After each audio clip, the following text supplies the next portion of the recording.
So இந்த ரோட்ல உட்காந்துருக்கிற அண்ணனை இந்த காட்டூர் வழியை கிராஸ் ஆகிருக்கிற எல்லாருமே பார்த்துருப்பீங்கன்னு நினைக்கிறேன். ஸோ அவரை பற்றி கேட்கலாம் வாங்க. ஒரு வயசுல கண் பார்வை இறந்துட்டு நான் பிரைன் ஸ்கூல்ல 10வது வரைக்கும் படித்தேன்.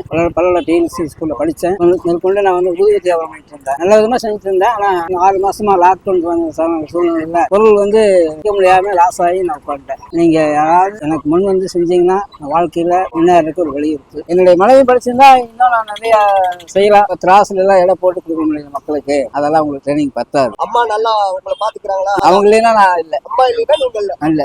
எனக்கு யாரு எது செஞ்சாலும் அதை நான் செய்ய ரெடியா இருக்கேன். சரி அப்படிங்கிற ஒரு நம்பிக்கை. வேணாதான் விற்கிறோம் சொல்லி நீங்க வந்து வாங்கி கொடுத்தா நான் செய்வேன். இந்த மாதிரி செய்யணும் அவசியமே இல்லை. அதிகாரப்பூர்வமா நான் செஞ்ச அனுபவம் இருக்கிறதுனால நான் செய்வேன். நான் வந்து சத்தியமங்கலம் இருக்கிறது ஊம்பளத்துல இருக்கு. நாளைக்கு வரும், ஒரு நாளைக்கு போகும். அது கடவுளுடைய மையமா தான். நான் சொல்றதுக்கு எதுவுமே இல்லை. 60 வயசு ஆச்சுங்க. இப்போ வந்து அதிகமா நடக்கிறதுக்கு எனக்கு தெம்பில்லை. அதனால இந்த மாதிரி ஒரு கடைன்னா கூட வந்து காலையில் 10 மணிக்கு போய் சாயங்காலம் 6 மணிக்கு போயிடலாம். ஒரு பொண்ணு இருக்கு. அந்த பொண்ணுக்கு வந்து 2 குழந்தை. மறுபடியும் வந்து பில்டிங் சீட் போட்டு தங்கரை வெட்டி கால் நரம்பு கட்டாகி போச்சு அவருக்கு.